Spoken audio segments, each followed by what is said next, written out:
Bonjour à toutes et bonjour à tous. Merci de m'accueillir à cet événement de l'ITES. Je suis ravi de pouvoir vous annoncer le lancement de notre étude qu'on a co-réalisée avec le CRIP et un certain nombre de sponsors. Donc on a le soutien financier de deux sponsors qui sont Sopra et Inetum, qui nous a permis de réaliser une étude de cybersécurité qui vise en fait à positionner en gros le niveau de maturité des entreprises françaises humblement. Alors pour ceux qui ne connaissent pas Pierre Audouin Consultant, donc ça fait depuis 1976 qu'en fait on est un cabinet d'analyse de marché et de conseil spécialisé dans les logiciels et services, et on se différencie par nos grands confrères américains par notre approche très européenne. Voilà. Donc à propos de l'étude qu'on a réalisée, donc je disais qu'on a co-réalisé ça avec le CRIP. Donc tout d'abord je remercie le CRIP d'avoir accepté de contribuer à cette enquête et à jouer le jeu de cette étude. Donc ce qu'on a voulu, c'est avoir déjà quelque chose de très récent. Donc c'est une étude qu'on a réalisée en avril et en mai. Et on a eu la chance d'obtenir, ce qui est assez rare dans ce genre de sondage, 350 répondants, avec un échantillon qui est assez bien composé entre des grandes entreprises à 43% et des ETI pour 54%. Pareil pour les verticaux, les secteurs d'activité, on a essayé d'avoir une bonne répartition pour avoir quelque chose de quand même assez représentatif du marché, et de même pour les fonctions des personnes interrogées. Donc, je disais qu'on a travaillé avec le CRIP. Le CRIP a beaucoup travaillé aussi pour nous, puisque le CRIP a contribué à 130 réponses parmi les 350. Et d'ailleurs, je voulais remercier les gens du CRIP qui ont joué le jeu. Et je pense que vous pouvez applaudir tous les gens qui ont fait l'effort de participer, parce que ça vous contribue aussi. Et c'est ça aussi l'esprit du CRIP. Donc, évidemment, on ne peut pas parler de la cybersécurité sans parler des problèmes d'exposition et d'ouverture des SI. On a bien vu que la pandémie avait accéléré la transformation numérique et la webification, on va dire, des entreprises et la dématérialisation des entreprises. Donc, on a posé une première question, c'est sur le niveau d'ouverture et d'exposition à Internet. Et ce qu'on peut voir dans ce slide, c'est que on a quand même, attendez, je vais faire apparaître, 69% des entreprises qui se disent très ouvertes au niveau de leur système d'information et très exposées sur Internet. Alors, est-ce que c'est une corrélation ou pas? 55% des entreprises et des répondants nous disent qu'elles ont subi une attaque cette année, dans les 12 derniers mois. Et on peut même dire que 32% en ont eu plusieurs depuis les 12 derniers mois. Donc, il y a une vraie recrudescence d'attaques. Ça, c'est une réalité. Et je pense que vous avez tous lu les communications de l'ANSSI, de Guillaume Poupard ou de la CNIL, qui fait mention d'une forte augmentation à la fois des attaques, mais aussi une augmentation de la sophistication de ces attaques. Donc c'est quand même un sujet préoccupant qui, évidemment, nous interroge sur la mise en place des stratégies autour de ça. Si on parle des grands défis auxquels les entreprises sont interrogées, ont été confrontées, en tout cas dans la mise en place de ces stratégies de cybersécurité, on voit qu'on retrouve à peu près toujours la même chose, c'est-à-dire qu'en gros, on a le problème de la complexité technique, de l'existant technique, qui complique évidemment la mise en place d'une stratégie de cybersécurité qui est efficace. Et en plus, elle est couplée à une pénurie de talents sur le marché qui est extrêmement importante et qui a tendance à se renforcer, qui fait que, évidemment, c'est encore plus compliqué pour elle de parer évidemment à cette complexité. Il y a aussi des aspects purement internes. La cybersécurité, la sécurité en général, ce n'est pas forcément quelque chose de très agréable. Et donc, il y a une forme de réticence au changement. Personne n'a envie de s'occuper de ça et à se plier à des contrôles, à des exigences d'hygiène, de sécurité. Et donc, ça complique évidemment la mise en place d'une stratégie de cybersécurité qui donne ses fruits au quotidien. Le corollaire de ça aussi, c'est le budget. Évidemment, s'il y a beaucoup d'enjeux à adresser, il faut des budgets. Il faut des budgets pour les ressources, il faut des budgets pour les solutions, il faut des budgets pour les prestataires. Et on voit que finalement, quand on interroge les entreprises, les budgets quand même restent assez faibles, puisque à 62% des répondants, on a des budgets qui représentent que 5%, on va dire, du budget IT total. Cependant, quand on interroge aussi les gens, ils nous disent à 80% qu'ils vont augmenter leur budget IT et le budget sur la sécurité, notamment. Et même pour 32% d'entre eux, ils vont l'augmenter de plus de 10%. Sachez que nous, en tant que cabinet de marché, ce qu'on voit, c'est que la croissance des investissements sur la cybersécurité représente en moyenne 10% par an. Donc c'est quand même un marché extrêmement porteur, quand vous savez que le marché IT en général et de la dépense IT, c'est à peu près 4,5% par an en France. Voilà, bon, il y a plein d'autres défis, évidemment. Il y a toujours les fameux problèmes de prise en compte, de sensibilisation de la direction, du COMEX, des directions générales qui peuvent aussi empêcher un petit peu la montée en maturité des entreprises sur la cybersécurité. Et parfois aussi, comme il y a un déficit de gouvernance, à gérer les bonnes priorités et savoir où mettre en priorité ces investissements. Voilà pour les grands enjeux. Qu'est-ce qui se passe en termes de stratégie? Donc si on regarde, en fait, on a à peu près 80% des entreprises qui ont mis en place des stratégies autour de la cybersécurité bien définies. Donc ça, c'est quand même assez important de le noter. Donc ça veut dire quand même que la plupart des entreprises, en tout cas les plus matures, ont en tout cas déjà engagé quelque chose pour avoir une vraie stratégie autour de ce sujet. Qu'est-ce qu'elles visent en fait comme bénéfice à partir de ça? Évidemment, elles essayent de dire un jour on va être attaqué. Donc il faut qu'on puisse parer à ça et pouvoir réagir et réparer si jamais on a des problématiques. Donc elles vont travailler sur la cyber-résilience face à des attaques. Elles se disent plus je vais ne pas être attaqué, elles se disent ça va m'arriver et donc il faut que je puisse y parer au mieux possible. Cependant, elles veulent avoir une meilleure posture autour de la cybersécurité, notamment sur la prévention, la manière de réagir, de détecter, et puis aussi d'associer, on va dire, tous les collaborateurs dans cette lutte contre la cybercriminalité et la lutte aussi des autres problèmes de sécurité, parce qu'il n'y a pas que la cybercriminalité. Il peut y avoir des risques naturels, il peut y avoir des pandémies, il peut y avoir des risques sociaux, qui sont autant de problèmes de sécurité à gérer. Voilà, qu'est-ce qu'on peut dire par rapport à ça? Après, bon, il y a des choses assez classiques, c'est évidemment casser les silos dans les entreprises, faire en sorte qu'il y ait un peu plus de collaboratif autour des sujets de la cybersécurité, une meilleure planification, mais ça, je vais dire, c'est un peu le propre de ce qui se passe dans toutes les grandes entreprises. Il y a quelque chose qui est assez intéressant quand on a croisé un petit peu les chiffres, on s'est vu qu'en fait, parmi ceux qui avaient déclaré avoir une stratégie de cybersécurité depuis plus de 2 ans, ils sont 67%. On voit que la stratégie en fait, est plutôt bien maîtrisée et le niveau de maturité déclaré est assez élevé. Donc il y a quand même une corrélation. Si vous mettez en place une stratégie et qu'elle est portée au bon niveau, au niveau du COMEX, vous avez de fortes chances quand même quelque part que vous avez une efficacité dans la lutte contre la cybercriminalité qui est plus importante et une meilleure gestion de la cybersécurité. Alors, ce qui est aussi étonnant, par ailleurs, paradoxalement, c'est que 14% des sociétés disant qu'elles ont une maturité très élevée n'ont pas mis en place de stratégie de cybersécurité aujourd'hui, et donc c'est assez étonnant. Quelque chose d'autre à retenir, c'est que 40% seulement des entreprises qui ont mis une stratégie de cybersécurité la décident au niveau de la direction générale ou du COMEX. Donc 41%, ça veut dire qu'en gros, ce qu'on peut peut-être estimer, c'est que ces stratégies restent souvent dans le giron de la DSI, et souvent, elle a du mal à dépasser ce cadre-là. Et donc, finalement, les gens de la DSI ou de l'IT se retrouvent à porter toutes les responsabilités et tous les enjeux autour de ça. Et évidemment, ça limite l'effet escompté. Si on regarde vraiment en détail, vous voyez par exemple que 40% des stratégies sont définies au niveau de la DSI, 25% au niveau de la direction générale et 16% au niveau du COMEX. Et après, ça peut être associé à la direction des risques ou à la direction financière en fonction des entreprises et de leur organisation. Donc globalement, on voit que c'est quand même la DSI qui est quand même prépondérante dans la définition de la stratégie de cybersécurité et que de temps en temps, évidemment, on arrive à faire dépasser les frontières de la DSI pour que la direction générale ou le COMEX soient impliqués au bon niveau de sponsoring autour de ça. Bon, le sujet des RSSI, évidemment, pour avoir une stratégie, c'est bien, on définit une stratégie, mais il faut quand même quelqu'un pour la porter, notamment sur la partie système d'information. Donc on a posé la question, vous voyez que très massivement, les sociétés ont déclaré ou une personne déclarée, désignée pour faire le rôle de RSSI dans les entreprises, avec pratiquement 90%. Donc on va dire que là, les entreprises sur ce sujet sont assez matures et ont compris qu'il ne suffisait pas d'avoir une stratégie, mais il fallait aussi la mettre en exécution. Voilà. Généralement, les RSSI, la plupart du temps, à 52%, dépendent de la DSI, mais parfois, on voit qu'elles dépendent de la direction des risques ou la direction générale, ou voire même de la direction administrative et financière.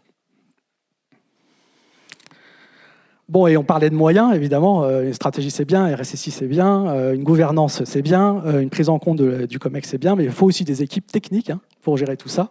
Donc on voit quand même que globalement, les entreprises, en fonction de leur taille, évidemment, elles ont déployé quand même des ressources, malgré les pénuries de compétences, qui peuvent être des compétences internes ou des compétences qu'elles font venir de prestataires qui ont la possibilité d'apporter ces compétences qui sont un peu rares sur le marché. Globalement, sur la cybersécurité, on va dire que tous les aspects habituels qu'on connaît, donc toute la sécurité réseau, la sécurité des infrastructures, des serveurs, la redondance, le stockage, la réplication, tous ces sujets-là, ils sont bien maîtrisés, ils sont matures depuis des années. Ça a été favorisé aussi par la mise en place des stratégies de cloud hybride, toute la virtualisation aussi qui a permis de faciliter ça. Cependant, il y a encore un certain nombre de sujets qui sont pris en charge, mais qui ne sont encore pas complètement maîtrisés dans toutes les entreprises, notamment sur la sécurité du cloud. Alors, la sécurité du cloud, c'est la sécurité des accès, c'est la sécurité des containers, ça peut être la sécurisation des données qu'on met dans le cloud. Ça peut être aussi les sujets tout simplement de PCA-PRA. On a vu avec l'incendie d'OVH qu'il y avait des gens qui avaient quand même oublié du fait de mettre finalement leur service, leurs données chez un cloud provider, ont oublié qu'il y avait quand même toujours les mêmes règles sur les besoins parfois de PRA, de PCA, et d'être capable de restaurer ces données quand il y a des incidents majeurs qui se produisent. Donc ça, c'est des aspects assez importants, évidemment, qui sont pris en charge, mais qui, évidemment, sont moins matures que les sujets traditionnels de la cybersécurité. Il y a aussi tout le mouvement autour de... vous savez que la cloudification, en ce moment, on va dire, et la modernisation des applications, c'est le grand sujet du moment, en tout cas, du point de vue des offreurs, c'est ce qu'ils nous disent, puisque c'est avec eux qu'on parle la plupart du temps. Et on voit bien qu'aussi, le sujet de la sécurité, il dépasse un peu les frontières de l'infrastructure. À l'instar d'ailleurs des approches DevOps, on va dire qu'il y a une forme de convergence, on va dire, entre le monde des infrastructures et des applications, et que la sécurité applicative devient un vrai sujet. Finalement, pour avoir de la sécurité, il faut aussi sécuriser peut-être by design les applications et tenir compte de la sécurité dès le départ plutôt que de la gérer a posteriori une fois que les applications sont déployées. D'autant plus que les applications sont de plus en plus mobiles, web, et forcément, donc, elles ont des zones d'exposition beaucoup plus importantes et donnent une visibilité à des gens malveillants beaucoup plus importante que des applications qui étaient vraiment sanctuarisées à l'intérieur de l'entreprise. Ce qui manque un petit peu aussi encore, mais en tout cas, il y a un vrai investissement qui est fait par les entreprises dessus, c'est tout ce qui est management de la menace, gestion de la menace, connaissance des menaces, donc tout ce qui est threat intelligence, threat management, et aussi audit de vulnérabilité. Donc c'est pour ça que là, en ce moment, ce qui est le plus demandé auprès des prestataires, c'est venez chez moi, allez vérifier mon état faites un état des lieux et dites-moi comment je me situe sur les vulnérabilités et qu'est-ce qu'il faut que je fasse en priorité. Il y a aussi un gros effort qui doit être mis sur la protection des postes de travail des terminaux, d'autant plus que maintenant, avec la new normal, l'hybrid work, je ne sais pas comment on peut l'appeler, on a de plus en plus de collaborateurs qui ne sont pas les collaborateurs d'habitude, qui peuvent être en télétravail, qui n'ont pas forcément des postes équipés et validés à un référentiel de sécurité. Donc il y a tout un travail aussi à faire sur comment je sécurise tous ces environnements de travail à distance, comment je donne l'accès au système d'information de manière sécurisée, comment je protège les données et comment je protège aussi les terminaux que les gens utilisent pour faire leur travail au quotidien et faire en sorte que ça ne menace pas l'activité de l'entreprise et ses données et ses actifs en général. Un autre sujet important, c'est le sujet de la souveraineté. Alors la souveraineté, c'est quelque chose qui concerne les États, et pas forcément la DSI ou une entreprise. Une entreprise, elle essaie de se conformer, on va dire, à un certain nombre de réglementations. Il y a quand même une tendance assez forte sur le choix alternatif d'aller choisir un acteur français, un acteur européen, plutôt que parfois un acteur américain ou asiatique. Donc il y a quand même cette tendance-là sur certains sujets, et on le voit aussi en parallèle, on voit aussi dans l'adoption du cloud, et on le voit avec l'émergence des nouvelles offres de cloud souverain, le cloud de confiance et autres. Donc on a quand même, j'ai l'impression, en tout cas on a l'impression, quand on analyse et quand on discute avec vous et quand on fait des enquêtes, que le sujet de la souveraineté est quand même un sujet qui commence à se cristalliser et à devenir quelque chose d'assez intéressant. Voilà, donc à partir de tout ça, vous verrez, pour ceux qui liront le livre blanc qui va être publié sur le site du CRIP, qu'il y a beaucoup de sujets dans cette étude. Là, je passe quelques messages rapidement. À partir de toutes ces informations-là, on a constitué un référentiel, et à partir de ce référentiel, on s'est dit on va essayer de faire une sorte de matrice de scoring pour essayer d'estimer la maturité. Donc dans le questionnaire, on a demandé aux gens quelle est la maturité déclarée, donc vraiment leur gut feeling, excusez-moi l'anglicisme, sur l'état de maturité de leurs entreprises sur la cybersécurité. Et après, on l'a comparé à ce que donnaient ces mêmes réponses avec notre matrice de scoring, et on voit qu'il y a des grosses disparités, en fait. On pense qu'en fait, en réalité, 41% des entreprises qui ont répondu ont tendance un peu à surestimer leur maturité. Et peut-être c'est un peu ce qu'on disait il y a quelques années avec les PCA-PRA. Il y a une sorte de politique de l'autruche parfois, à se dire oui, tout va bien jusqu'à présent, on croise les doigts, on n'est pas menacé. Ça veut dire aussi que 59% sont plutôt alignés sur le bon niveau de maturité, ou parfois se sous-estiment aussi sur le niveau de maturité. Donc il y a deux lectures possibles de cette donnée, mais 41% quand même des entreprises qui surestiment, c'est quand même un risque. Ça veut dire que peut-être qu'elles ne calculent pas vraiment le risque qu'elles prennent, ou en surestimant finalement leur niveau de maturité, et peut-être qu'elles n'engagent pas les moyens et les budgets et les pratiques qu'il faut pour vraiment se protéger comme il faudrait. Et notamment dans les PME, puisque comme vous le savez, et comme l'ANSSI l'a dit, les PME sont les plus attaquées aujourd'hui. Elles ont subi 53% d'augmentation des attaques par rapport à l'année dernière. Donc on voit bien que la cible privilégiée des cyberattaquants, ça devient maintenant les PME qui sont moins équipées et qui ont plus aussi de facilité à lâcher quand il y a des ransomware, par exemple. Donc il y a un décalage qui est perceptible.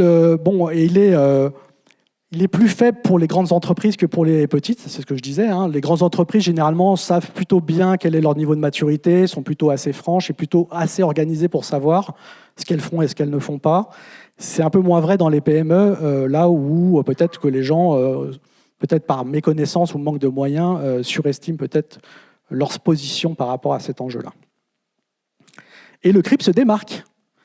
Parce que comme on avait deux panels, on avait le panel du CRIP et un panel, on va dire, aléatoire sur une cible qu'on a définie, on a vu que finalement le CRIP, vous êtes quand même des professionnels du sujet de la production, des infrastructures et de la cybersécurité, on s'est aperçu que finalement, assez logiquement, on a eu des réponses beaucoup plus objectives et peut-être un peu plus franches, et peut-être aussi avec une meilleure connaissance de la situation. Et donc le CRIP, globalement, est un peu plus modéré sur le niveau d'évaluation de sa propre maturité, et parfois même parfois dans la sous-estimation finalement du niveau de maturité, statistiquement. Voilà. Alors sur le choix des solutions technologiques, alors ça c'est un grand sujet parce que depuis des années les sociétés déploient des solutions technologiques partout dans leurs entreprises, et parfois elles prolifèrent et c'est un peu dur de gérer tout ça. Donc les grands sujets, finalement, les grands critères pour le choix, on l'a dit tout à l'heure, il y a le sujet de la souveraineté qui revient en force, ce qui est assez intéressant, notamment quand on sait que le plan France Relance prévoit justement de subventionner une filière française européenne pour faire finalement émerger des acteurs, des produits, des solutions, des services qui seraient franco-français, et donc répondraient un peu mieux à ces sujets de souveraineté. Donc ça, c'est assez intéressant. On a aussi le campus cyber qui a aussi une mission d'émergence des sociétés, de meilleure visibilité des acteurs locaux et aussi de développement des compétences. Donc tout ça contribue quand même au mouvement je ne vais pas dire de repli sur un choix souverain, mais en tout cas qui privilégie des alternatives souveraines. Alors après, il y a les prestataires. On a parlé de la pénurie des compétences. Ce qu'on voit beaucoup en ce moment, c'est une recrudescence de sollicitation des ESN sur tous les sujets de cybersécurité. Et d'ailleurs, c'est l'un de leurs axes prioritaires. Beaucoup d'ESN aujourd'hui investissent massivement sur le sujet de la cybersécurité. Alors soit en faisant des acquisitions, parce que c'est quand même le meilleur moyen d'acquérir des compétences rapidement, soit en essayant de développer leurs propres compétences et leurs propres practices, leurs propres centres, leurs propres SOC pour être capable de les mutualiser avec des clients. Et on voit même aussi des offres SOC de nouvelle génération, très automatisées, s'appuyant sur l'intelligence artificielle pour faciliter, on va dire, le traitement massif des événements de cybersécurité, et être capable aussi de compenser, on va dire, le manque de ressources physiques, humaines, pour traiter finalement tous les contrats qu'on leur sollicite. Voilà, donc qu'est-ce qu'elles cherchent aussi les entreprises quand elles cherchent un prestataire? Elles cherchent des prestataires qui font ce qu'on appelle du end-to-end, donc qui sont capables de faire des audits, qui sont capables de conseiller, qui sont capables d'accompagner, qui sont capables de former, qui sont capables d'accompagner le changement, qui sont capables de faire des actions de sensibilisation en interne, qui sont capables de parler au COMEX, aux directions générales, à la DSI, à l'IT, mais aussi aux collaborateurs, donc qui sont capables de travailler. Donc la notion de conseil et d'accompagnement est quelque chose de très fort. Et évidemment, dans l'exploitation de la stratégie de cybersécurité, tout ce qui est SOC et threat management sont des sujets de prédilection pour les ESN qui travaillent sur ce sujet.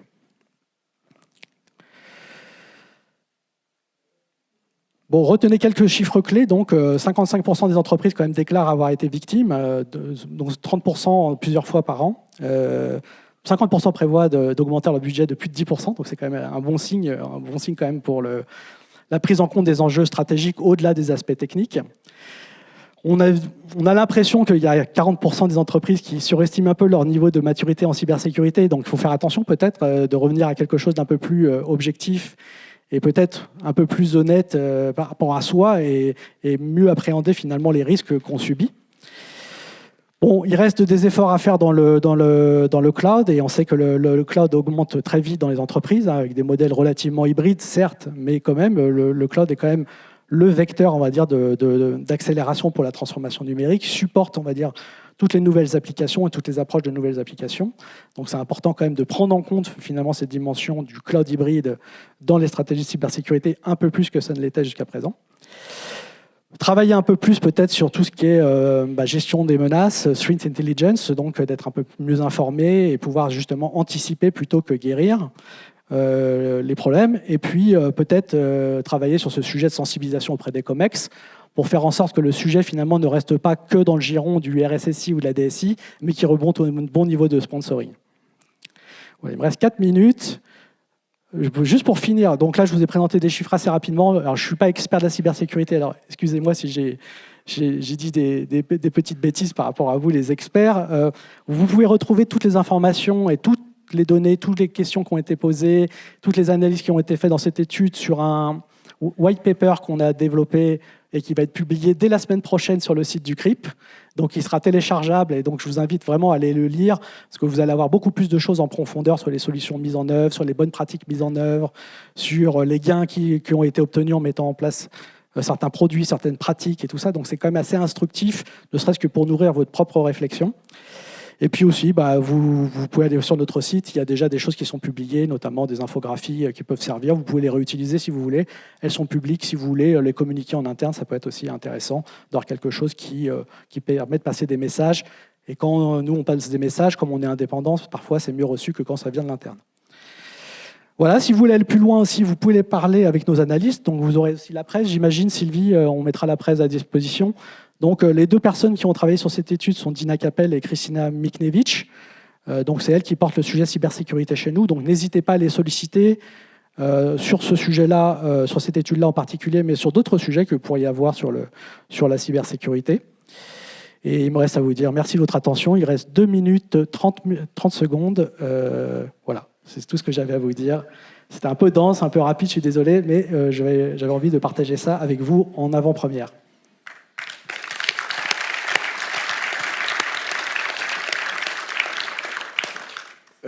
Est-ce qu'on sait... Bien sûr, il y a des questions. Allez-y, madame. Micro rouge. Merci beaucoup pour cette étude. C'est vrai qu'on est très heureux d'avoir collaboré avec vous pour cette étude. Vous l'avez souligné, beaucoup d'interventions et de réponses à nos questionnaires. Ça m'a fait sourire lorsque vous avez dit que les Cripiens étaient assez, on va dire, honnêtes dans leur analyse et les questions par rapport à l'autre panel. Il faut savoir qu'on est sur des équipes opérationnelles et que la difficulté terrain, on la voit au quotidien. Je pense que voilà, c'est des sujets complexes, c'est des sujets de plus en plus basés sur la performance, sur les métiers, et que on l'a vu là dans les ateliers, on en avait 4. La salle cybersécurité et observabilité du SI est l'un des grands sujets aussi de la cyber. Donc voilà. Mais c'était intéressant et merci beaucoup pour votre honnêteté, pour nous dire qu'on est honnête et qu'on répond. Je pense que vous êtes honnête et plus compétent peut-être que le reste du panel qui est peut-être un peu plus large, un peu moins spécialisé que vous l'êtes. Et puis je pense que le CRIP aussi, c'est ma perception extérieure, hein, ça fait longtemps que je côtoie le CRIP. J'ai l'impression que le CRIP a quand même dans ses fondations la volonté de s'entraider, de partager des bonnes pratiques, donc d'être capable de se remettre en question, d'être capable d'écouter l'autre. Et ça, c'est aussi une garantie pour être capable de bien évaluer sa maturité et surtout de dire là, je ne suis pas bon. Vous avez entièrement bien résumé le CRIP. Merci voilà, beaucoup. donc voilà, il reste 50 secondes. S'il y a peut-être une autre question. Oui.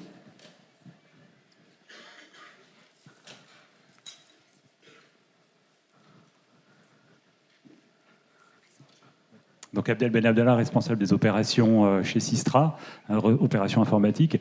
Une question relative à la notion de budget cybersécurité, qui n'est pas nécessairement toujours claire, en tout cas en ce qui me concerne. Qu'est-ce que vous incluez dans les budgets cybersécurité? Je vais être un peu plus précis. Est-ce qu'on inclut, par exemple, lorsqu'on déploie une solution, un EDR, la charge d'exploitation, de run, du bon fonctionnement de l'EDR? Est-ce que ça fait partie des budgets? Voilà, c'est important. Moi, je considère qu'il y a toute la chaîne.